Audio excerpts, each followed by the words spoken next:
You're giving yourself anxiety every time you think these thoughts. And the worst part? You don't even realize you're doing it. You think it's just normal self-talk, just being realistic, just motivating yourself. But certain phrases you repeat to yourself are directly triggering your anxiety. They're not neutral observations. They're anxiety generators.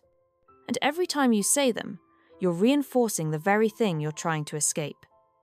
There are 5 specific things you're saying to yourself that are secretly fueling your anxiety. And if you don't recognize them, you'll keep wondering why your anxiety never goes away. Phrase number 1. I should be able to handle this. The first phrase you're saying to yourself that's triggering your anxiety is, I should be able to handle this. This phrase sounds like accountability. Like you're just holding yourself to a reasonable standard, but it's actually one of the most damaging forms of self-talk you can use, because should implies there's a correct way you're failing to achieve. It creates shame around struggle. Every time you say, I should be able to handle this, you're telling yourself that your current response is inadequate, that you're weak for feeling overwhelmed, that everyone else would cope better. And this doesn't motivate you, it paralyzes you. Because now you're not just dealing with the original stressor, you're also dealing with the shame of not handling it correctly. Your anxiety skyrockets because you've added self-judgment to an already difficult situation. The truth is, there's no universal standard for what you should be able to handle. But this phrase tricks you into believing there is. And every time you use it, you're fueling your anxiety with shame. Phrase number 2. What if? The second phrase you're saying to yourself is what if? And this one is tricky because it feels productive. You think you're preparing for possibilities, planning ahead, being responsible. But what if thinking is catastrophe disguised as preparation? What if I fail? What if they don't like me? What if something goes wrong? What if I can't handle it? Every what if sends your nervous system into threat mode. Your brain can't tell the difference between an imagined threat and a real one. So when you run through worst-case scenarios in your head, your body responds as if they're actually happening. Your heart rate increases, your cortisol spikes, you feel anxious. And here's the problem. What if questions are infinite? You can always find another disaster to imagine, another fear to explore. So you spiral. One what if leads to another. And suddenly, you're 5 catastrophes deep into a future that doesn't exist. You're not preparing. You're generating anxiety. And the more you ask, what if, the more your brain believes there's something to be afraid of. Phrase number 3. I need to be perfect, or I'll fail.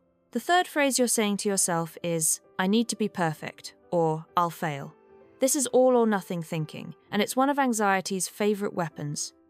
Because it eliminates the middle ground where most of life actually happens. In your mind, there are only 2 outcomes: perfection or complete failure. You either do it flawlessly or you've failed. You're either amazing or you're worthless. There's no room for good enough, learning, or progress. And this creates constant anxiety because perfection is impossible. You're setting a standard you can never meet. So every task becomes a threat. Every project feels high stakes. Every mistake feels catastrophic. You can't take risks because risk means potential imperfection. You can't try new things because you might not be perfect at them immediately. And you live in a perpetual state of anxiety because you're always one mistake away from failure. But here's the truth. Perfectionism isn't about excellence. It's about fear. Fear of judgment, fear of rejection, fear of being seen as less than. And every time you tell yourself you need to be perfect, you're feeding that fear. You're making anxiety inevitable. Phrase number 4. Everyone else has it figured out. The fourth phrase you're saying to yourself is, everyone else has it figured out. This thought seems like an observation.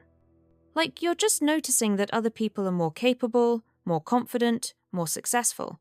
But it's actually a comparison trap that generates instant anxiety. Because when you look around and decide everyone else has their life together, you're making yourself the exception. The only one struggling, the only one confused, the only one falling behind. And that belief is isolating and terrifying. Here's what you're missing. Nobody has it figured out. Everyone is managing their own anxiety, insecurities, and uncertainties. They're just not broadcasting it. You're comparing your internal chaos to everyone else's external performance, and that's not a fair comparison. But your brain doesn't know that. So every time you tell yourself everyone else is fine, you're reinforcing the belief that something is uniquely wrong with you, and that belief feeds your anxiety. Because if everyone else can handle life and you can't, what does that say about you? The answer your anxiety gives is always devastating. Phrase number 5. I can't let them see I'm struggling. The fifth and final phrase you're saying to yourself is, I can't let them see I'm struggling. This thought feels like self-preservation, like you're protecting yourself from judgment or rejection, but it's actually an isolation strategy that makes anxiety worse. Because when you decide you have to hide your struggle, you're telling yourself 2 things. First, that struggling is shameful. And second, that you have to face it alone. Both of those beliefs amplify anxiety. You're not just dealing with the original problem anymore, you're also expending massive energy hiding it, performing normalcy, pretending you're fine when you're not, and that performance is exhausting. It also prevents you from getting support, from being honest, from connecting with people who might actually understand. So you stay trapped, anxious and alone, convinced that if anyone knew the truth, they'd see you differently. But here's what actually happens when you hide. The anxiety grows, because secrets and shame feed anxiety, and the more you hide, the more isolated you feel. And the more isolated you feel, the more anxious you become. You're creating a cycle where anxiety thrives in the dark. Now, here's what ties all 5 of these phrases together. They're all forms of self-attack, disguised as motivation or realism. You think saying I should be able to handle this is holding yourself accountable. You think what if thinking is being prepared. You think perfectionism is having standards. You think comparing yourself to others is being realistic. You think hiding your struggle is being strong.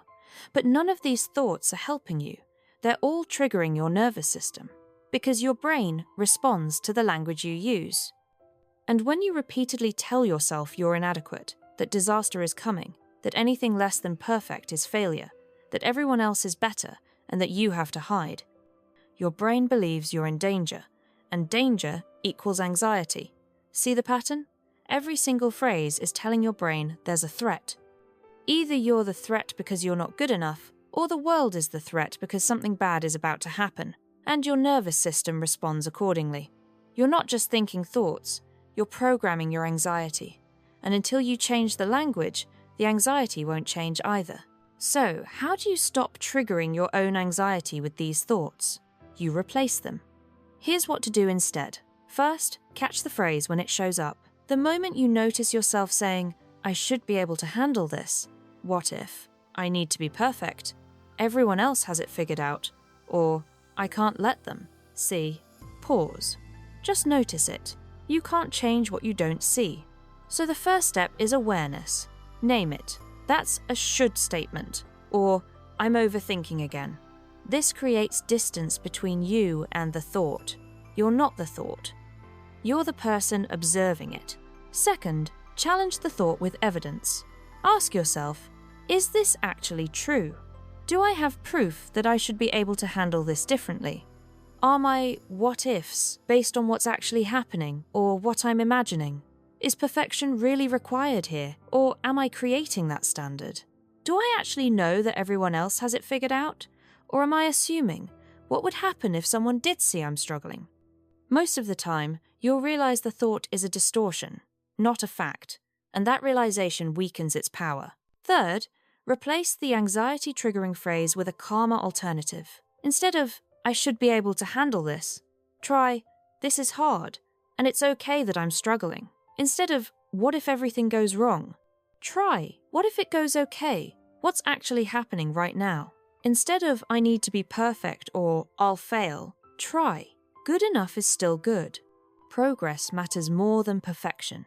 Instead of, everyone else has it figured out, try, everyone struggles, I'm just seeing their highlight reel. Instead of, I can't let them see, I'm struggling, try. Maybe someone else feels this way too. Maybe honesty would help. These alternatives don't eliminate the situation, but they don't trigger your nervous system the way the original phrases do. Fourth, practice self-compassion instead of self-attack. The next time you catch yourself using one of these phrases, respond to yourself the way you'd respond to a friend. You wouldn't tell a friend, "You should be able to handle this," when they're overwhelmed. You'd say, "This is tough, and it makes sense that you're struggling."